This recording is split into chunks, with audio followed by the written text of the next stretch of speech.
Morning guys, here we are, we're just driving to the station. We've got an exciting day ahead.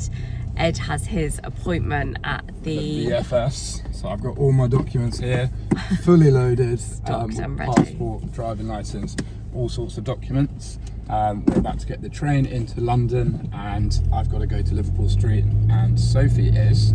I'm heading back to the Dutch embassy, so I had my initial appointment and there was one document not necessarily missing, but our marriage certificate wasn't legalised, so that's been with the legalisation office for the past just over 4 weeks. Just had it back on Monday.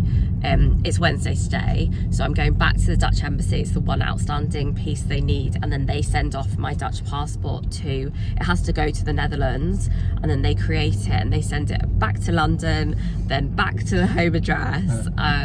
But yeah, excited to hand that in, so mine is all ready to go. So we're going to part ways at Paddington Station, both off to do something really exciting. So we will check in separately probably at the next point and update you on how Ed's appointment's been. But I think he'll show you actually where it is as well in a bit. I'm so intrigued to see. Because I kept telling Ed he's going to the Portuguese consulate in London, but it's not. It's actually like a specific visa office, which is quite interesting. But I'll show you the Dutch embassy because it's really lovely. It's in Kensington and the gardens are really nice in front. So I'll definitely stop there for coffee because the sun has come out for us. And we should make use of it whilst we're there. I'm just about to get to the Dutch embassy, so I'm going to take you with me. I'm definitely not going to be allowed to film in there because obviously it's an embassy, a lot of security on the gates. But I'm here, it's Kensington, let me just have that, and it's just lovely, so I actually don't mind having to pay it another visit. The sun's shining, hopefully all is well with me dropping off the final wedding certificate. Obviously it's been to the legalisation office, so it should be accepted now. There's a whole list of documents that they've already got, and then it all goes to Holland. So yeah, fingers crossed it's not that long a wait. Let's go in. It is the Dutch embassy. As you can see, the Dutch flag hanging above the door, and I mean it's a lovely building. So I've just dropped off my final document. I asked her if there was like anything I needed, any sort of confirmation, and she said nothing, that they've got everything from the previous appointment. And when I said how long's the lead time, because she said they've already got some documents, she said 2 weeks, so fingers crossed, let's see what happens.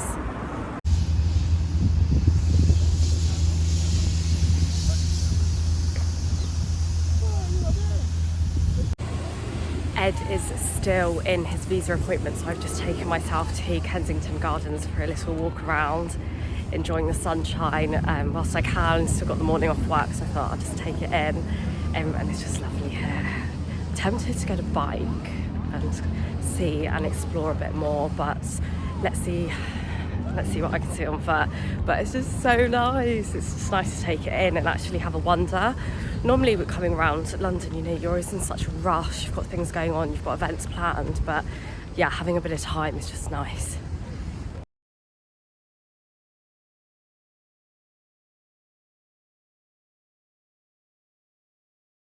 Just finished my VFS appointment. All seems to go well. I had all the documents apart from one thing, which was a valid travel ticket, basically, which means I needed a flight from Portugal back to the UK within a year's time. So I just booked it for the 16th of October because I know I'm coming back, and that would do. I don't really get why you need that, but you do. So yeah, anyway, that's all done. The woman was really nice. I went in at about 9:35 and I was seen at 9:50, so pretty easy. And they've taken my passport to send it off, and then I've given an address to send it back to. So I cannot fly or leave the country until I get that back, which hopefully will be in about a month's time. So anyway, just walking back to the station now to meet Sophie. So we're back home now. It's been a few days, had my hair cut, and I thought I'd just break down exactly which documents and how I submitted my visa application, because it's really confusing. A lot of websites say different things. There's a lot of companies that will charge you to do these things. One company was trying to charge us about 5,000 euros to do our whole application, which ridiculous and not fair to do so. So yeah, I've broken it down into 5 different categories. First one being the visa, so everything to do with that. So to start off with, you need to submit your actual visa application. So it's the temporary stay or the national visa stay. The second one is your passport, so it's got to be a copy of your passport.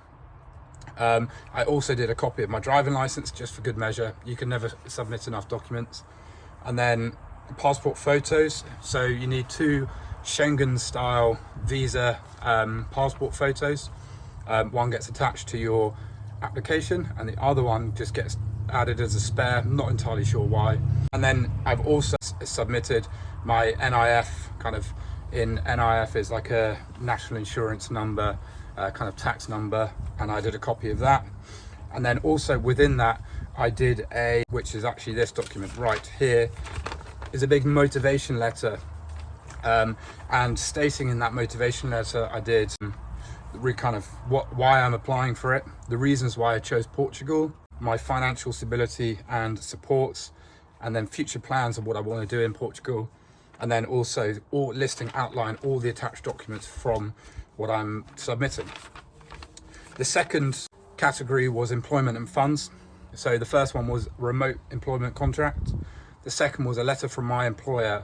So I got 2 letters from them. I got one stating that I can remote work to me, and then I also got them to write a letter to the Portuguese embassy to state that I can do remote working. So I thought both of them kind of go hand in hand, and they're quite good to have both ways. The second one was proof of income. So I had got 3 months previous pay slip, and that kind of shows my salary. So that's kind of my proof of income of how much I earn. Bank statements. I've got 2 bank accounts in the UK. One's Barclays, one's Monzo. Barclays is where my salary gets paid into, so that was kind of proof of my salary getting paid into. And then Monzo, you have to have a certain amount of savings to go and get the visa. So that was proof. I've luckily got quite a lot of money in there.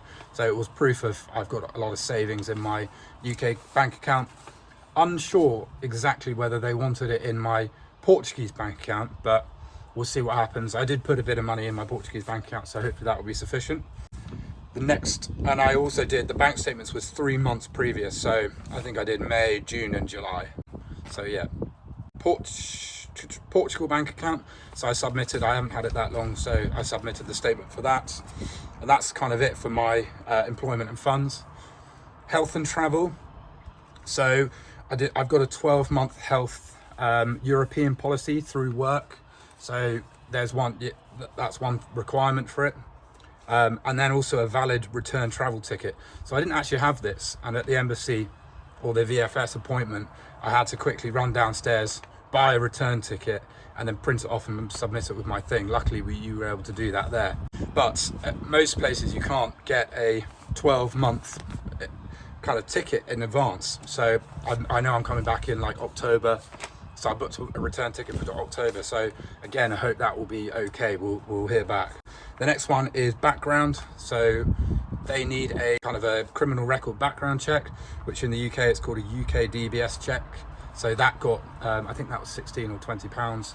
So I bought that and I submitted it as well. And the last one was accommodation. So you basically, an ideal world is a 12-month minimum tenancy agreement. Some people I think have done 4 months or 3 months on Airbnb, but realistically in Portugal you need the landlord to be registered with the authorities. So what I've got is a 36-month contract, but with a 12 months tenancy and then a 3 months get out clause. So it's basically 12 months. Because we started the tenancy in July, and I don't think we're going to be out there till maybe September. We'll go July, August, September. We're basically starting it, we're paying it, but we're starting it in September. So the following September will be our 12 months. So I'm not really too worried about it. And then that's it for the accommodation. And And then the last thing is, when you get there, there is a VFS kind of checklist document that you have to go through, which I'll put the link to in this video, because it was quite important. And I found it about 2 nights before I had my VFS appointment, and I kind of wish I had it a bit before, because it was so useful to find out exactly. And also there was one thing on that document that I said, oh, what about this? And the woman said, oh, it's not required anymore. So I mean, who really would know that without finding it out? But anyway, I'll put a link to that.